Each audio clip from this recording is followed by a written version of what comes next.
Doctor जानो सानदोंमोन। 77.83%। मोनब्रै। सिमबो आंनि गोसो गोरबोनि खुलुमनाय आं जासिबाय।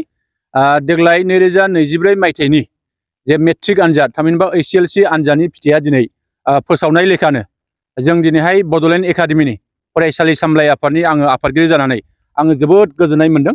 आरो जोंनि देग्लायनि सारा आसाम नाङै जोंहा मोनब्रै जिल्ला थामहिनबा तामुलपुरखौ लायोबा मोनबा जिल्ला, बे मोनबा जिल्लानि गेजेराव आसामाव गासै जेसेबां जिल्ला दं बे जिल्लानि गेजेराव जोंनि चिरां जिल्लायानो सेथि मासि आवगायनो हादों। बिनि थाखाय आं जोबोद गोजोननाय मोनदों। आरो बिनिनो जोंहा 6,249 सा फरायसाफ्रा जोंनि चिरां जिल्लायाव बेबादि आनजाद होदोंमोन। दा बिनिनो जोंहा 5,705 सा आनजाद होग्रा फरायसाफ्रा उथ्रिसारनो हादों। दा सेथि मासि आवगायनो हादों 1,131, नैथि मासि आवगायनो हादों 3,027 आरो थामथि मासि आवगायनो हादों 547 सा फरायसाफ्रा। दा जोङो दिनैहाय सारा आसाम नाङै चिरां जिल्लाया 91.2 जौखोन्दो लानानै सारा आसामावनो सेथि मासि आवगायनो हानायखौ लानानै आं जोबोद गोजोन मोनदों। आरो आं मिजिं खालामो जोंनि नैबे सारा नामै आसामाव जेरैबायदि जौखोन्दो लानानै उथ्रिसार जानो हादों आं बेखौ जोबोद गोजोननाय मोनदों। लोगोसेयैनो जोंनि बड'लेण्ड एकाडेमियाबो देग्लाय जोंहा 7 सा फरायसाफ्रा आनजाद होदोंमोन।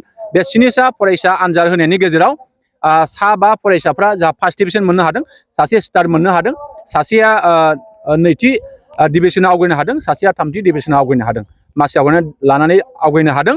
आरो आं आसा खालामो जोंनि फरायसाफ्रा निसय देग्लायहाय गावनि गोसो मोदोम जिउ होसारनानै बेबादि आनजाद लिरनायनि थाखाय जोंनि चिरां जिल्लाखौ बिथांमोना निसय नामदांखा खालामनो हादों। आरो आं बिथांमोननो आंनि गोसो गोरबोनि आं साबायखर जासिगोन। जायफोर फरायसाफ्रा दिनै मेट्रिक आनजाद होनानै जोंनि जिल्लाखौ नाम खामायबाय बिथांमोननो आं साबायखर जासिगोन।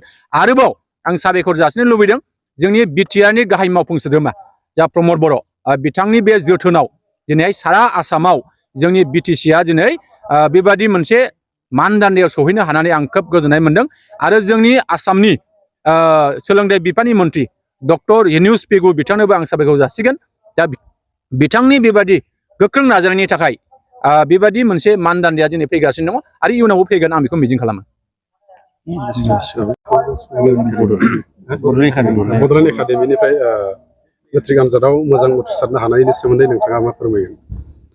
आच्चा, गिबियाव खौरां बुथुमगिरि नोंथांमोननिसिम आङो बड'लेण्ड एकाडेमिनिफ्राय लोगोसे SMDCनिफ्राय गिबियाव आङो आंनि गोसो गोरबोनिफ्राय साबायखर जासिग्रोबाय।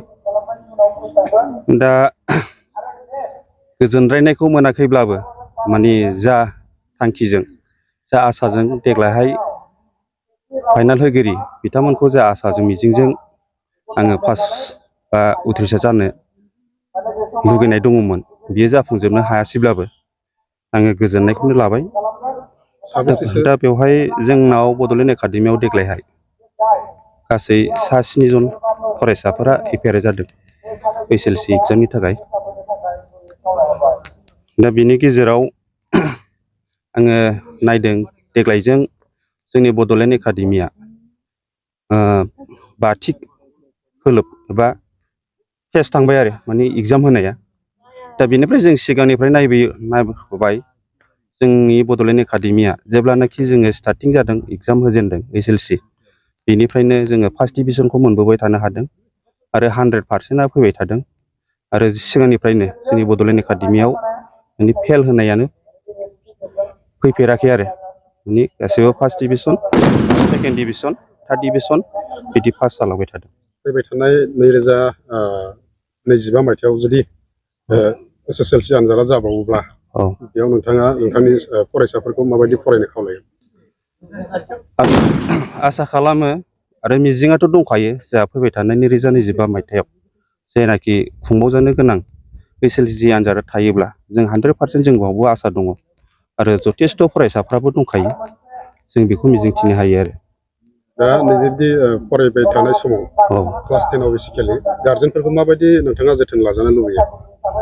गार्जेनखौथ' जोङो प्राइभेट फरायसालि हिसाबै जोङो गार्जेन मिटआवबो बुंनाय जायो, खावलायनाय जायो।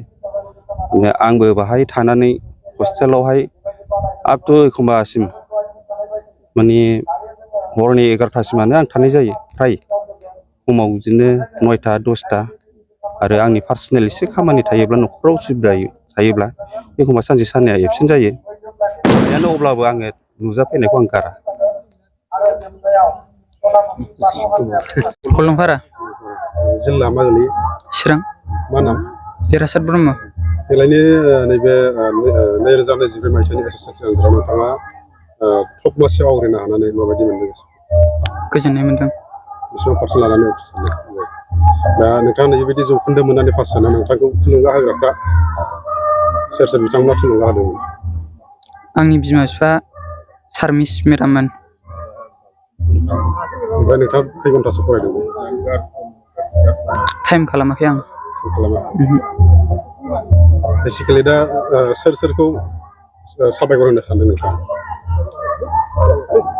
जोंनाथ' मिस मोनानो जोंनि क्लासाव फोरोंनो मोनखाया सारमोनखौनो दा नोंथाङा बेबायदि जौखोन्दो लानानै बेनि उनावहाय फैबाय थानाय नोंनि उननि जोनोम मोजाङै फरायनो मा खावलायनो सानो आंथ' दा 77%ल'सो लानो हादों ओमफ्राय बे पार्सेन्टआ जेबो नङा बिनि बांसिनखौ लानांगोन